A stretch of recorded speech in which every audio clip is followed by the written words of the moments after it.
دلته خلک دا هم وایي چې بیا منظور مړوي ولې نه، یعنې معنا چې موږ مړه کي بیا ته منې. چېرته د افغانستان ته کوشش نه دی کړی چې لاړ شم؟ تک خبره نو د تک خو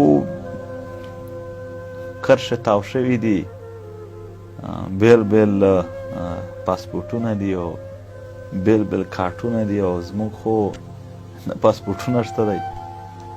دا پاسپورټ جوړ کړی دی؟ نه جوړولو، زه ورغلم دوی نه جوړولو. نه جوړولو. او شناخت کارت مې نشته دی، هغه بلاک دی. شناختی کارت دې نشته؟ سیم کارت یعنې فلحال د پاکستان داسې هېڅ اسناد زما سره نشته دی چې منظور پښتین هم پاکستاني دی او دا اسناد زما سره نشته دی، دا بلاک دي. نو بیا ته موبایل استعمالوې نه؟ موبایل زه صرف یعنې په بل ملک نمبر مې اخیستی دی، هلته ملګري راته اخیستی، هغه په وټساپ باندې په یو ایو باندې یا په یو بل ملګري نه چې کوم یعنې کنیکټ یې کې نیټ په هغه باندې استعمالوم. نه په سوال جرنده چلېږي؟ نه سوال جرنده بل چا نه به دې اخیستی، بل چا په نوم به دې وي؟ بلکل بلکل بلکل.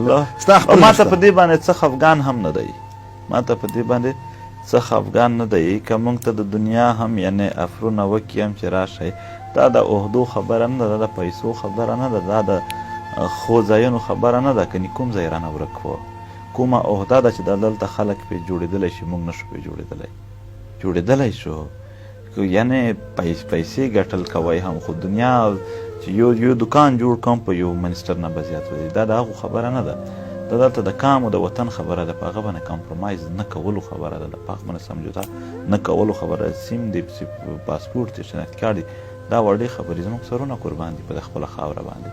کوم دی غداري یادوي، دی بله کوم تور لګوي، کوم څه لګوي، هر څه چې وي کیدی. منظور پښتین هر څه مو د خپل موږ تباه ژوند لیدلی دی خپل. موږ نه غواړو چې زموږ راتلونکی نسل الله دې بچ کړي ټول.